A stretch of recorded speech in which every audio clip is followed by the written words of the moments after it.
एक बार की बात है, एक राज्य में खड़क सिंह नाम का राजा राज करता था। उसकी 2 बेटियां थी। बड़ी राजकुमारी अलका जन्म से बहुत खूबसूरत थी, लेकिन क्रूर स्वभाव की थी। छोटी राजकुमारी विभा साधारण और मधुर स्वभाव वाली थी।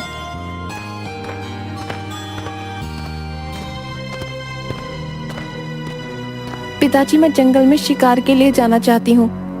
क्यों नहीं बेटी, जरूर जाओ। सैनिकों, राजकुमारी को शिकार पर ले जाने की तैयारी करो।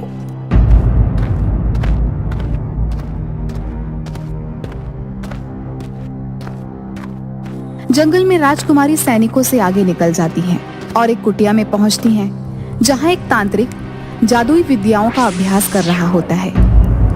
वाह, बहुत कमाल का जादू। क्या आप मुझे भी जादू सिखा सकते हैं?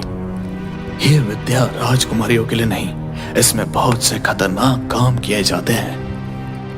मैं उतनी कोमल नहीं जितनी दिखती हूँ। मुझे आपकी शिष्य बनना है।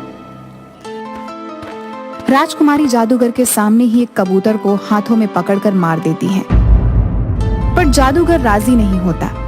अब राजकुमारी रोज आकर चुपचाप ये विद्या सीखने लगती हैं और पारंगत हो जाती हैं। समय के साथ दोनों राजकुमारियां जवान हो जाती हैं। एक दिन, दासी, मैंने तुम्हें अपने लिए गुलाबी कमल लाने को कहा था, लेकिन तुम सफेद कमल लेकर आई हो। राजकुमारी, इस बार सरोवर में केवल सफेद कमल हुए हैं। तुम्हें सरोवर में अपनी बलि चढ़ानी होगी, तभी सरोवर में खिलने वाले फूल गुलाबी होंगे, जिनके रस से स्नान कर मैं पहले से भी अधिक खूबसूरत हो जाऊंगी। ये क्या कह रही हैं राजकुमारी? मेरे छोटे छोटे बच्चे हैं, मैं ऐसा कैसे कर सकती हूँ? सैनिकों, दासी को ले जाओ, शाही सरोवर में इसकी बलि चढ़ा दो। इसने शाही हुक्म मानने से इनकार किया है। दूसरी तरफ राजकुमारी विभा शाही सरोवर के पास बैठकर तितलियों के साथ खेल रही थी और पक्षियों को खाना खिला रही थी। वह दासी को वहां लाते हुए देखकर सैनिकों से पूछती हैं, सैनिकों, तुम इस तरह दासी को खींचकर क्यों ले जा रहे हो? क्या तुम्हें पता नहीं महाराज खड़क सिंह के राज्य में अन्याय नहीं होता? बड़ी राजकुमारी ने गुलाबी कमल के फूलों को रंग देने के लिए सैनिकों से मेरी बलि चढ़ाकर सरोवर में मेरा रक्त डालने की आज्ञा दी है। ये तुम क्या कह रही हो? ये कैसे हो सकता है? बहन इतनी क्रूर नहीं हो सकती। सैनिकों, तुम दासी को छोड़ दो। जब अलका को इस बात का पता चलता है तो वह महाराज से कहती है, देखा पिताजी, ये विवाह मेरे कामों में भी रुकावटें डालने लगी। मेरे आदेश को रद्द कर दिया। मेरा अपमान किया गया है पिताजी। महाराज अपनी बड़ी बेटी अलका से अधिक प्यार करते थे, क्योंकि उसने जादुई शक्तियों से उन्हें अपने वश में कर लिया था। वे विभा को बहुत डांटते हैं। राजकुमारी विभा, अपनी बड़ी बहन की आज्ञा का अवहेलना करना ठीक नहीं है। इसके लिए आपको दंड दिया जाएगा। आपको एक समय का भोजन नहीं मिलेगा। अलका मुस्कुराकर अपनी जीत पर अपनी छोटी बहन को देखती है और विभा को सजा हो जाती है। कुछ दिनों बाद महाराज दरबार में कहते हैं, मेरी बेटी राजकुमारी अलका शादी योग्य हो गई है। अगर मुझे कोई अच्छा वर मिले तो मैं उसकी शादी कर दूंगा। महाराज, पड़ोसी देश का राजकुमार प्रताप सिंह बेटी अलका के लिए सबसे अच्छा वर साबित होगा। महामंत्री, अब तुरंत ही शादी का न्योता भेजिए। मैं चाहता हूँ मेरी अपूर्व सुंदरी बेटी अलका का विवाह एक बड़े राजा से हो। महामंत्री पड़ोस के राज्य में राजकुमारी के लिए राजकुमार प्रताप का हाथ मांगने का न्योता देते हैं। वह उसे मंजूर कर लेते हैं। प्रताप सिंह अपने पिता से कहते हैं, पिताजी, मैं एक ऐसी राजकुमारी से शादी करूंगा जो प्रजा को प्यार कर सके। मैं खुद राजकुमारी को परखना चाहता हूँ। प्रताप सिंह जीवन साथी की खोज में महाराज खड़क सिंह के राज्य में पहुँचे तो महाराज ने उनका भव्य स्वागत किया। राजकुमार, आप हमारे राज्य में आए, आपका स्वागत है। आपके लिए हमने आज शाम को भव्य आयोजन किया है, आप उसमें जरूर आइएगा। राजकुमार ने मन ही मन सोचा, राजकुमारी को जानने के लिए इससे अच्छा मौका कुछ हो ही नहीं सकता, और उन्होंने राजा का निमंत्रण स्वीकार कर राजमहल पहुँचे। आइए, आपका स्वागत है राजकुमार। मिलिए, ये बड़ी राजकुमारी अलका, अपूर्व सुंदरी, ये आपका पूरा ध्यान रखेगी। आप कैसे हैं राजकुमार? मैं इस राज्य की बड़ी राजकुमारी। मेरी सुंदरता विश्व प्रसिद्ध है। मेरे तेज से सभी डरते हैं और मेरी आज्ञा मानते हैं। मैं इन सब की मालकिन हूँ। अपनी सुंदरता पर इतना घमंड? सुंदरता तो कभी भी खत्म हो सकती है राजकुमारी। मुझे तो वो भी भाता है जिसका हृदय ही सुंदर हो।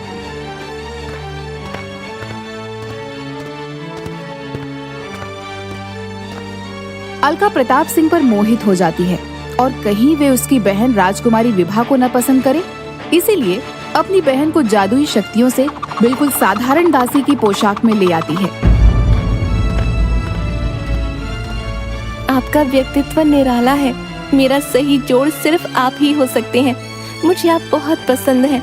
मैं आपसे विवाह करना चाहती हूँ। राजकुमारी, मैं व्यक्तित्व को देखकर विवाह निर्णय नहीं ले सकता। लीजिए राजकुमारी, आपके लिए ये ताजे फूलों का रस। सिपाहियों, इस दासी को 100 कोड़े लगाए जाएं। इसने राजकुमार से बात करते समय बीच में बोलने की हिम्मत की। राजकुमार को राजकुमारी बहुत क्रूर लगी। उसकी बातें जलन और नफरत से भरी थी। उन्होंने मन ही मन सोचा, यदि ये 10 राज्यों के मालिक होते फिर भी मैं उसे अपनी पत्नी नहीं बना सकता। तभी प्रताप सिंह की नजर छोटी राजकुमारी विभा पर पड़ी। वो लड़की कौन है जिसके चेहरे पर उसकी मासूमियत उसके चेहरे को एक अलग ही चमकान प्रदान कर रही है? वो मेरी छोटी बहन विभा है। वो किसी योग्य नहीं, उसमें कोई शाही आदत नहीं। हर समय हमारे गुलामों की सहायता में लगी रहती है। जब तुम्हारी तबीयत ठीक नहीं है तो तुम्हें यहाँ आने की क्या जरूरत थी? अब तुम बिल्कुल भी नहीं उठोगी। लो, ये फलों का रस पियो। वाह, ये राजकुमारी दयावान और कोमल है। मैं इनसे विवाह करना चाहता हूँ। आखिरकार राजकुमारी के महल वापस जाने के बाद राजकुमार महाराज खड़क सिंह को अपना निर्णय बता देता है। महाराज, मैं छोटी राजकुमारी विभा से प्रेम करने लगा हूँ और उन्हीं को अपनी पत्नी बनाना चाहता हूँ।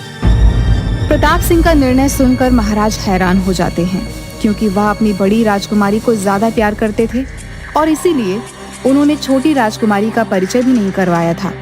महाराज, मैं राजकुमारी के साथ अभी विवाह करने को तैयार हूँ, किंतु मैं राजकुमारी को कुछ दिनों के बाद अपने राज्य ले जाऊंगा ताकि उसका बेहतरीन और भव्य स्वागत की तैयारियां पूरी कर सकूं। हमें मंजूर है। आज शाम ही आपका विवाह राजकुमारी विभा से करवाया जाएगा। महाराज खड़क सिंह राजकुमारी विभा और प्रताप सिंह का विवाह करवा देते हैं और अलका को इसकी सूचना देते हैं। प्यारी बेटी अलका, राजकुमार प्रताप सिंह का विवाह से संपन्न हो गया है और कुछ दिनों के बाद वो विभा को अपने राज्य ले जाएंगे। मैं ये अपमान बर्दाश्त नहीं कर सकती। प्रताप सिंह से सिर्फ मेरा विवाह होगा, वरना मैं अपनी जान दे दूंगी। मुझे पता है बेटी, पर अब हमारे पास कोई रास्ता नहीं। अगर हम विभा को उनकी नजरों से दूर कर दें तो उनके पास मुझसे विवाह करने के अलावा कोई दूसरा रास्ता नहीं रह जाएगा। पिताजी, मुझे शीशे के टुकड़े और बकरे का खून चाहिए। मैं अपनी जादुई शक्ति से दूर रेगिस्तान में एक शीशे का महल बना दूंगी। हम विवाह को वहीं रखेंगे। अलका की जादुई शक्तियों से प्रभावित महाराज अलका की कही सभी चीजें उसे उपलब्ध कराते हैं और वह एक जादुई महल बनाती है।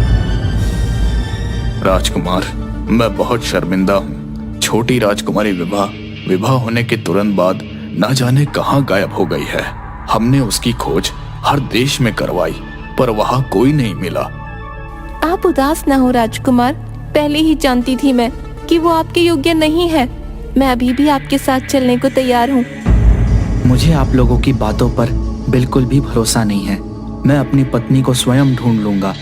राजकुमारी अलका, यदि आप 10 राज्यों के मालकिन होती फिर भी मैं आपको अपनी पत्नी नहीं बना सकता। राजकुमार की बात से अलका अपमान में जलने लगती है। दूसरी तरफ विभा शीशे की महल में अकेली बैठी सोच रही थी। जल्दी ही मेरे पति मुझे यहाँ से ले जाएंगे। पिताजी और बहन ने शायद मुझे मेरे पति का स्वागत करने के लिए यहाँ रखा है। सब मुझे कितना प्यार करते हैं। काफी दिन बीत जाने के बाद विभा देखती है कि महल के चारों ओर कोई परिंदा भी पर नहीं मारता। वह पूरी तरह से अकेली है। वह बाहर निकलने की कोशिश करती है, लेकिन दरवाजा नहीं खुलता।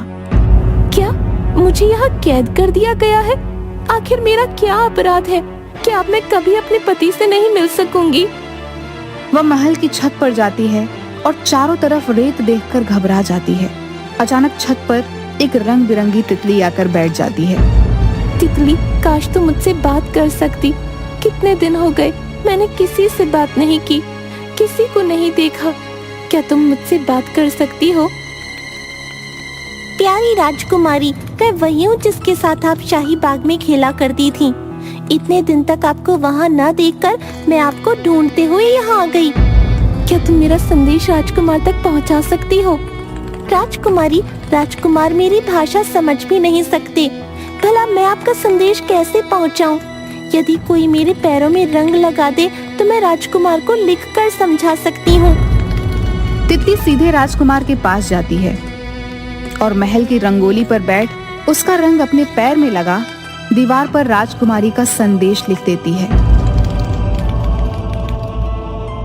तितली, क्या तुम मुझे राजकुमारी के पास ले जा सकती हो?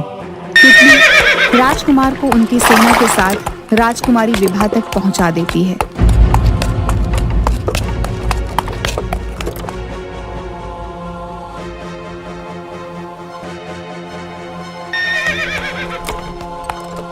राजकुमार उसे सुरक्षित अपने राज्य पर जाने के बाद राजकुमारी अलका के पास जाते हैं। राजकुमारी अलका, मुझे आपका प्रस्ताव मंजूर है। आपने सही कहा था, मेरे योग्य आप ही हैं। मैं भी विवाह को भूल गया हूँ, किंतु एक बहुत बड़ी समस्या है। समस्या? कैसी समस्या राजकुमार?